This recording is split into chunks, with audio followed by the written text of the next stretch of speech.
Are you fit to fly? And before you answer, how do you know? From the National Business Aviation Association, this is Flight Plan.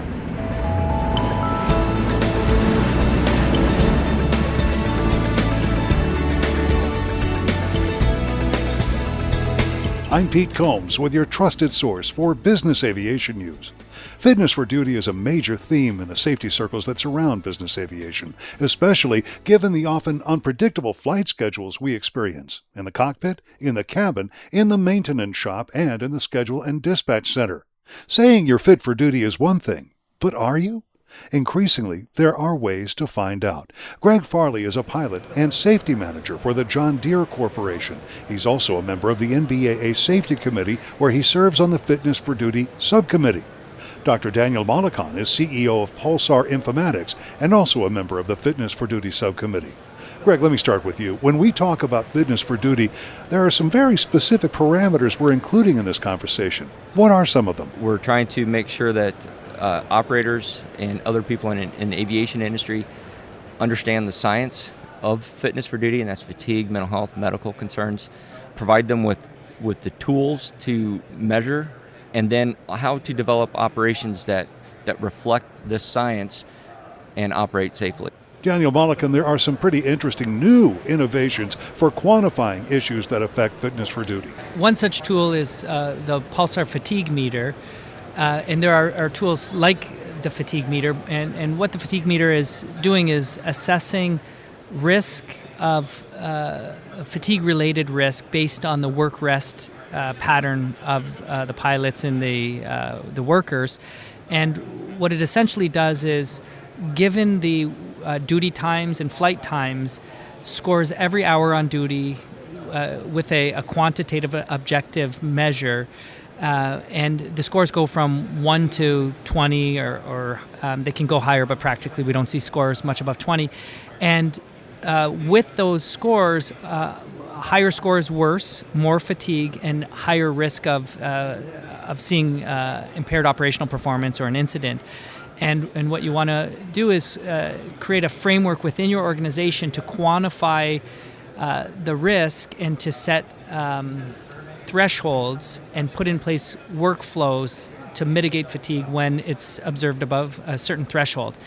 And that's one part of the story. That is, what is the risk associated with the schedule? But you can give a pilot off-duty time to rest and recover. That doesn't necessarily ensure that they will show up for their next flight or for their next duty shift rested and recovered. That is, a whole life happens off duty, and the things that happen during that time can greatly impact their fitness for duty. And so things that can impact fitness for duty that are outside of the scheduler's control include medical conditions, include consumption of alcohol or medications or drugs. It could include things like, I just didn't go to bed because I stayed up binge watching my Netflix episodes. And so it's a two-sided coin, where one side of the coin is the company's responsibility. We provide schedules, flight schedules, and duty schedules that provide for adequate rest opportunity. And the other side of the coin is, given the time off as professionals and as pilots, we prioritize sleep and make choices so that we show up for our duty shift fit for work, and with the intent of being fit for the entire duty shift. So there's another metric by which you can measure that sort of fitness for duty beyond mere fatigue. And if I have this right, the initials are PVT. What is PVT? So PVT stands for Psychomotor Vigilance Test. We call it PVT for short. And what it is an objective quantitative measure of your behavioral alertness. And it really is a global gold standard accepted, validated metric that provides us with a number about how alert you are. And so and that changes everything, having an objective quantitative number. Can you imagine going to the doctor for your annual checkup and the doctor saying, I would like to check in on your cholesterol. On a scale of 1 to 10, how do you feel about your cholesterol? And you would say, I don't know, a 7. And the doctor would say, well, I'm going to write that down in your chart. We'll see you next year. We would all die of heart attacks if that was how that worked. But instead we have an objective, quantitative measure to measure our high density and low density cholesterol levels, and we track that over time. We optimize it with different behavioral regimens and medications if it's a problem.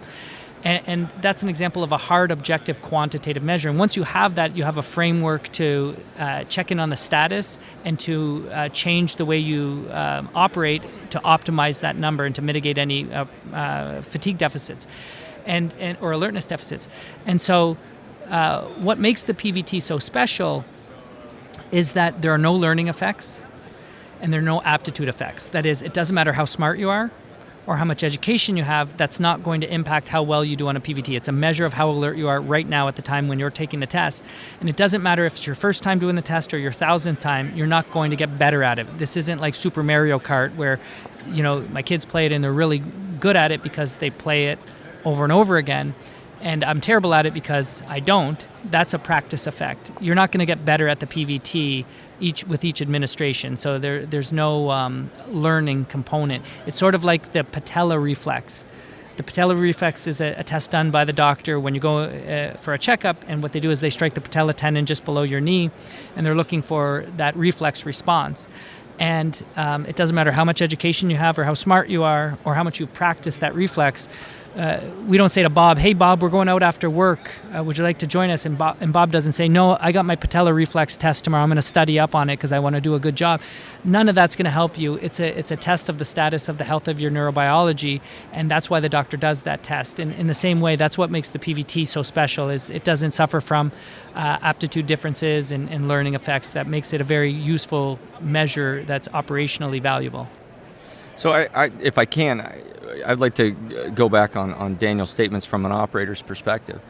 4 years ago, when we started putting a fatigue risk management plan into place, we looked at biomathematical tools that could be used, and we started using Pulsar's fatigue meter that integrates with our schedule, and it works really well.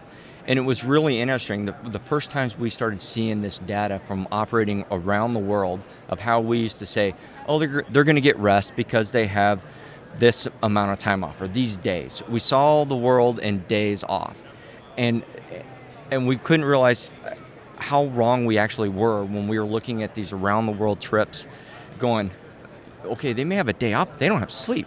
There's no 8-hour sleep opportunity. And so when we're looking at the program, we are looking at, I don't count days anymore, I count sleep periods. How many 7 or 8 hour sleep opportunities is this crew getting as they're transitioning circadian time zones and after these extended wake periods? And it really was a game changer for how we could visualize and see how rested our crews were doing. And then you add the benefit that now we're getting a quantitative score that gives us a number by which to make decisions.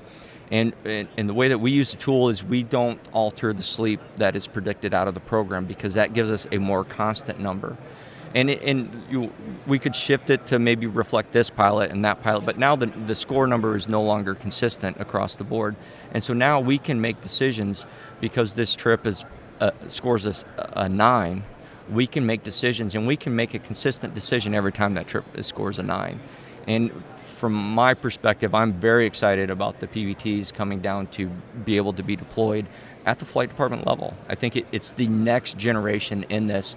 And if I'm not mistaken, these tests can also, you alluded to it, but they can do more than just measure alertness deficits due to fatigue, correct? Right. So one feature about the PVT is that it's sensitive to anything that will result in an alertness deficit.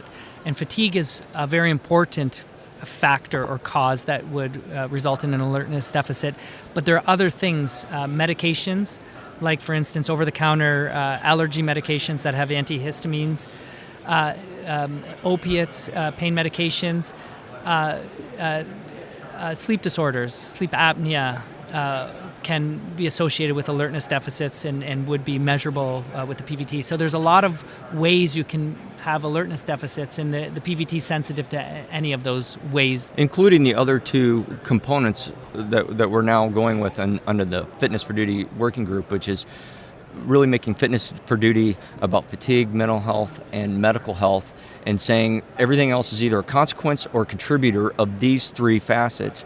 We came out with fatigue risk management plans, and I think a lot of operators embraced them and have moved to them or are adopting them. And as we move, we're looking at, now we're wanting to not necessarily change the game because it's all modeled on the fatigue risk management plan, but we're going to a fitness for duty risk management. And so in the PPT, I believe fits really well into that, because what we're assessing is your alertness and your vigilance. And the origin, whether it's whatever is causing that, is a fitness for duty concern. Let's get you help if we need to from the corporate or operator standpoint. It doesn't matter to the company what the root cause is, but we need you to you're not fit to fly. What help can we get you to get you back to being fit for duty? And so most likely the origin is going to be fatigue, but something causing that fatigue, whether it's medical, mental health, or substance abuse. But the end result is we need to correct whatever's causing this. For more information on fitness for duty and crew rest, go to NBAA.org and search for an article called Fitness for Duty, about more than physical considerations. There you'll find a great article and links to the Fitness for Duty policy template, NBAA's top safety focus areas and foundations for safety, and other NBAA safety resources. And that's the latest from the National Business Aviation Association. Remember, you can subscribe to all Flight Plan podcasts at Apple's iTunes website or download them from NBAA.org. I'm Pete Combs. Thanks for listening to Flight Plan.